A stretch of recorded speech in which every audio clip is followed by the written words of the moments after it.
ज्ञान गुण सागर, जय कपीस तिहुँ लोक उजागर। मारुति और केसरी रुष्ट अंजना को मना लेते हैं। यहाँ मारुति अपनी और एक लीला का प्रदर्शन करते हुए अपने मित्रों को आश्चर्यचकित करते हैं। वाली मारुति की सारी गतिविधियों को चुपके से देखता है। मारुति और उनके सारे मित्र झील के किनारे पत्थर गुलाटी का खेल खेलते हैं। तभी मारुति का झील में फेंका हुआ पत्थर सीधे जाकर झील के उस पार वृक्षासुर को लगता है और वृक्षासुर क्रोधित हो जोर जोर से दहाड़ने लगता है।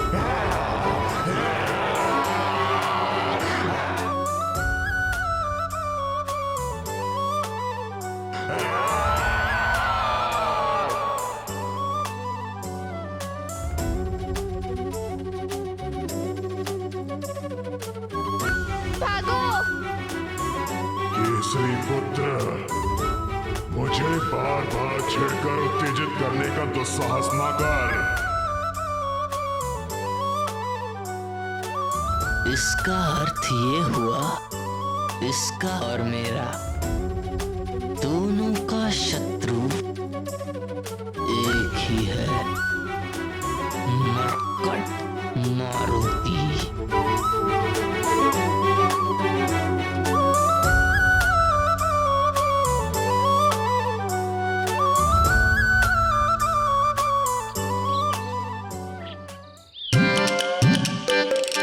इतनी तीव्र गति से मैं आज तक कभी नहीं भागा। किंतु मित्र, इतनी तीव्र गति से हम भागे क्यों? वो भयंकर दहाड़ की ध्वनि क्या तुमने नहीं सुनी? उसी भयंकर ध्वनि के भय से तो हम यहाँ आ गए हैं। भय? भय क्या होता है? क्या तुम्हें भय के बारे में नहीं पता? नहीं नहीं, ये तो अभी नन्हा बालक है, इसे कैसे पता होगा? और इसने ना ही अब तक पाठशाला जाना आरंभ किया है। अब इसे कैसे समझाएं कि भय क्या होता है? मित्र, भय अर्थात शेर की भयंकर दहाड़। नहीं नहीं, भय का अर्थ है घनघोर अंधेरे में विचरते निशाचर।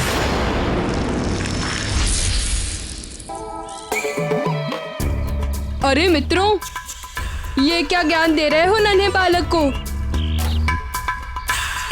भय का अर्थ होता है गुरुजी की छड़ी।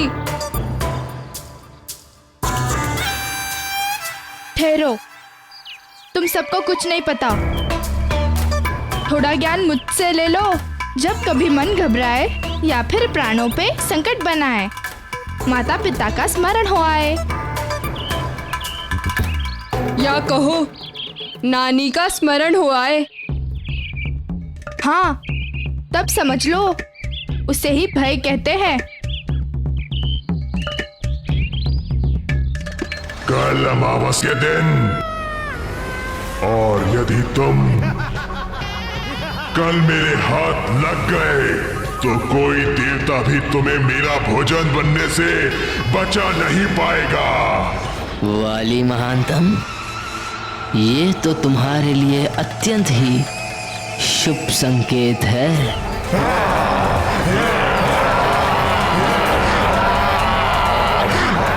हाँ, समझ गया। अब तो बस अमावस के दिवस ही मुझे अपनी योजना को साकार करना होगा। तत्पश्चात मेरा कार्य अत्यंत सरल हो जाएगा।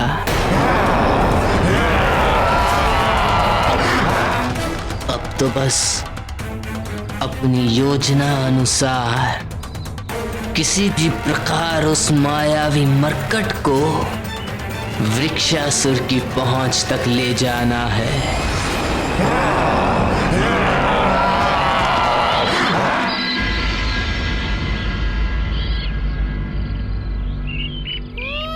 केसरी नंदन ही है मेरे प्रतिशोध का अंतिम लक्ष्य।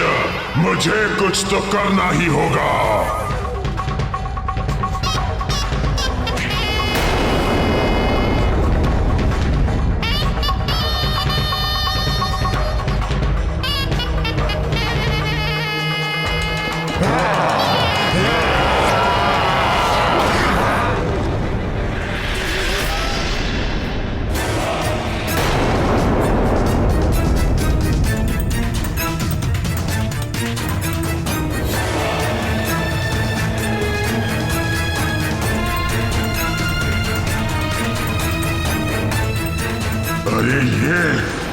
ये मूर्ख फिर क्यों मेरी ओर चला आ रहा है? क्या ज्ञात नहीं है इसे कि यहाँ मेरी सीमा में प्रवेश करने वाले के प्राण निकाल लिए जाते हैं? या इसे मेरा भय नहीं है? भय तो मुझे अभी भी प्रतीत हो रहा है उस भयंकर दहाड़ के बारे में सोचकर। हाँ, बड़ी ही भयंकर और डरावनी थी वो दहाड़।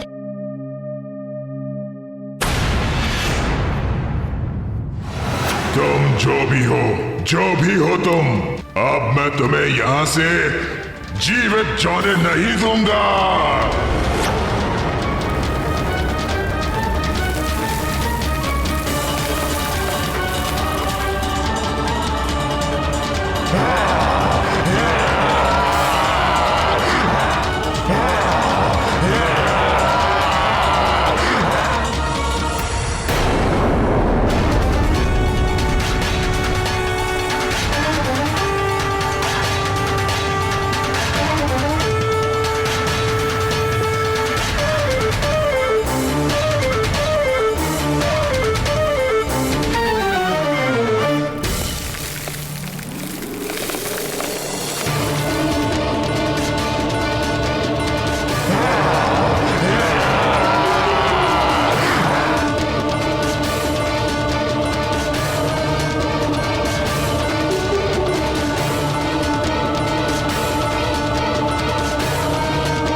रोक।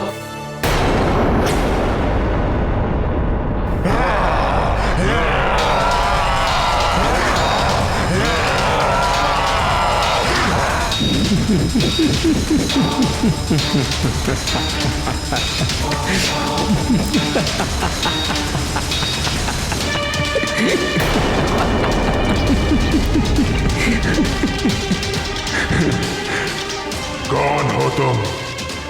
क्या अपनी मृत्यु का भय नहीं है तुम्हें? मैं घात लगाए बैठा हूं और तुम हंस रहे हो। तुम्हारी बुद्धिहीनता पे हंस रहा हूं वृक्षासुर। मैं तुम्हारी सहायता करना चाहता हूं और तुम मेरे ही प्राण हरना चाहते हो। बुद्धिहीनता तो तुमने दिखाई है मूर्ख। मेरी सीमा के भीतर इस मृत्यु द्वार पर पुनः आकर आज तक कोई यहां से वापस नहीं जा सका है। अब तुम भी नहीं जा सकोगे और ना ही यहां तुम्हारी सहायता को कोई आ सकता है। केसरी नंदन चाहिए तो रुक जाओ।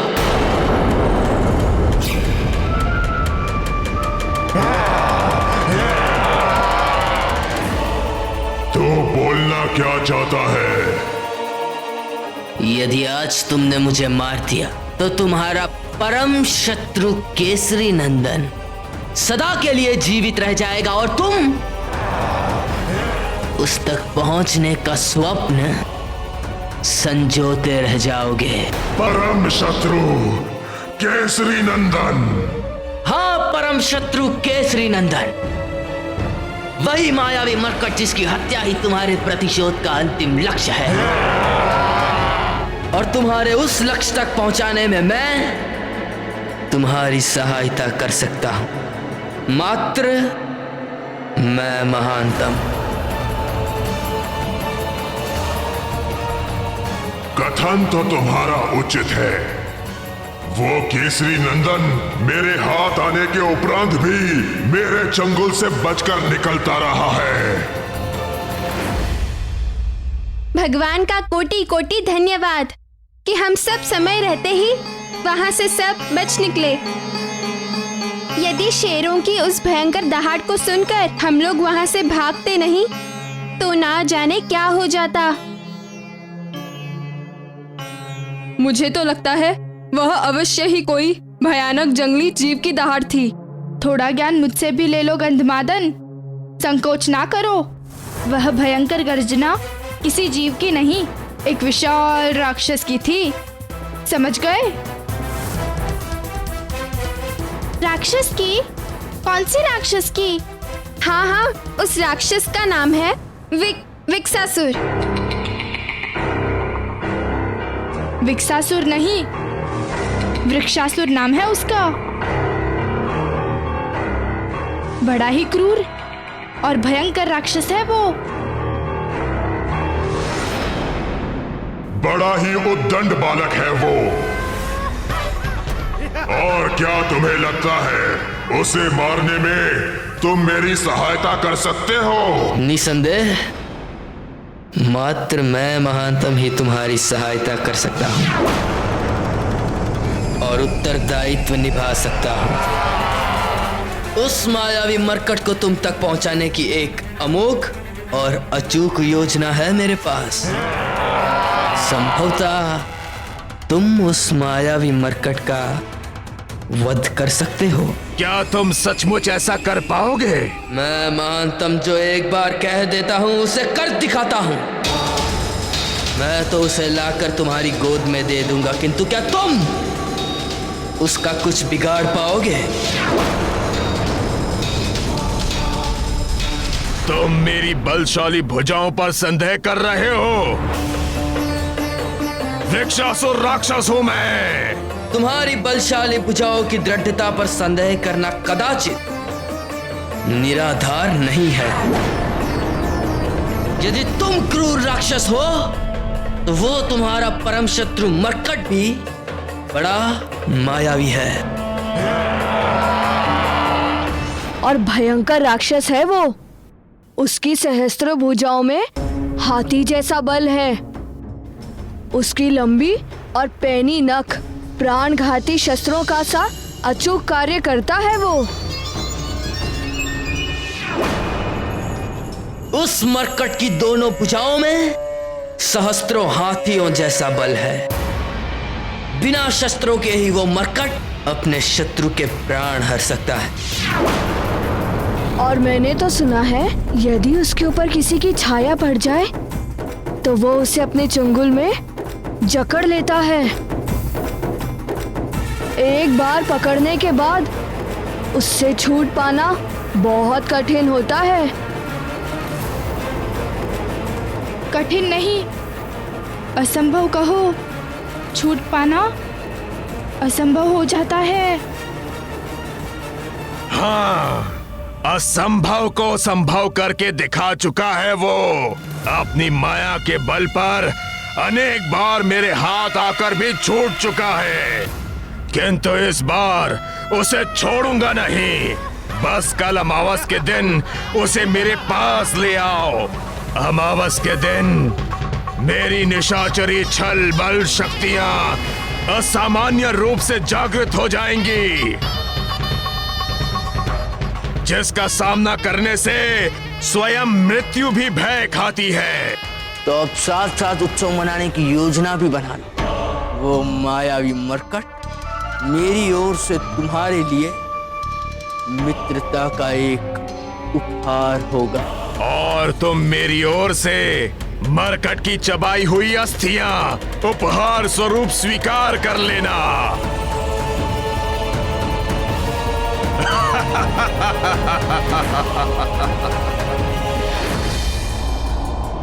और यदि तुमने अपना वचन पूरा नहीं किया तो महानतम वाली अपने वचन से कभी पीछे नहीं हटता।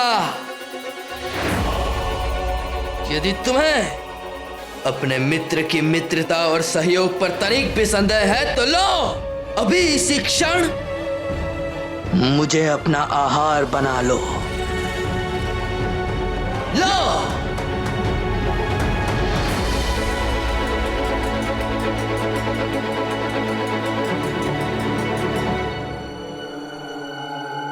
अपने मित्र के हाथों मरकर मुझे तनिक भी पीड़ा नहीं होगी।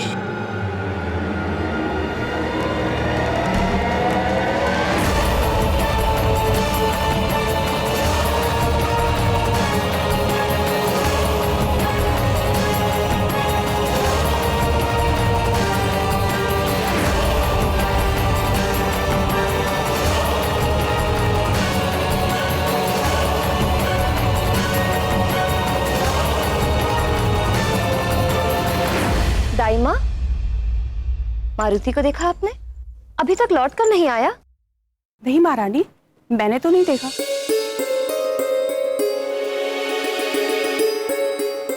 अच्छा आप जाइए, उसका दूध तैयार कीजिए। जी माँ। मित्रों के साथ क्रीड़ा में मारुति को आजकल शुद्धा और तृष्णा भी नहीं सताती। इतना समय बीत गया किंतु अभी तक मारुति लौट कर नहीं आया। मैं स्वयं मारुति को वाटिका में जाकर देखता हूँ। नहीं स्वामी, मैं स्वयं देख लेती हूँ।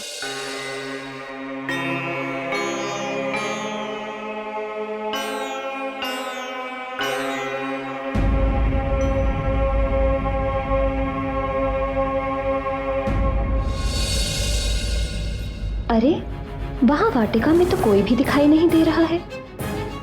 कहाँ गए सब? इतनी आशंकित क्यों हो प्रिय? बालक है, यही वाटिका में अपने मित्रों के साथ खेल रहा होगा। किंतु वाटिका में कोई दिख क्यों नहीं रहा?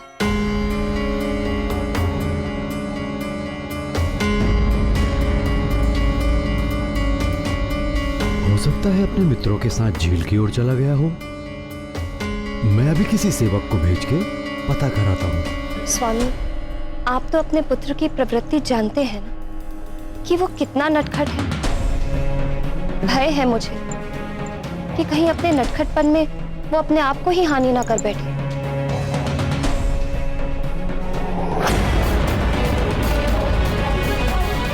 मारुति तो प्रतिदिन दूध पीता है, इसीलिए कोई भी राक्षस मारुति को हानि नहीं पहुंचा सकता।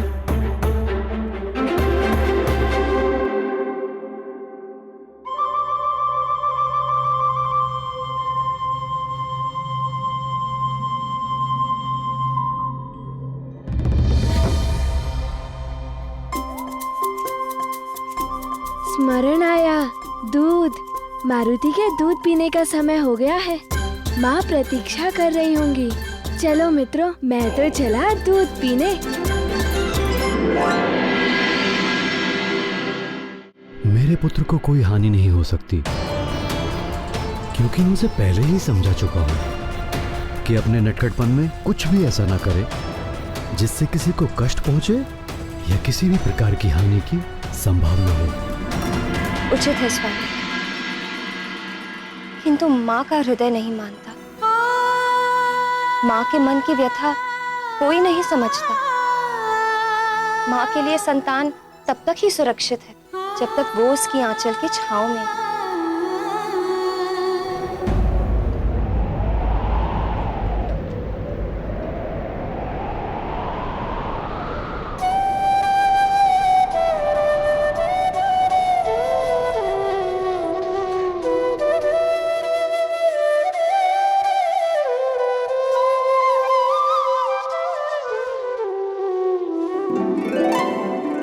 क्या हुआ प्रिय? आपका लाडला पुत्र आ गया। किंतु तुम्हें कैसे पता कि मारुति आ गया? माँ हूँ, मन के नेत्रों से पुत्र के आने का संकेत मुझे पूर्व ही मिल जाता है। विद्यावान गुणी अति चातुर, राम काज करिबे को आतुर। प्रभु चरित सुनबे को रसिया, राम लखन सीता मन बसिया। जय हनुमान ज्ञान गुण सागर, जय कपीस तिहुँ लोक उजागर। राम दूत अतुलित बल धामा, अंजनी पुत्र पवन सुत नामा। सूक्ष्म रूप धरि सिंह दिखावा, विकट रूप धरि लंक जरावा। भीम रूप धरि असुर संहारे, रामचंद्र के काज सवारे। जय हनुमान ज्ञान गुण सागर, जय कपीस तिहुँ लोक उजागर। राम दूत अतुलित बल धामा, अंजनी पुत्र पवन सुत नामा।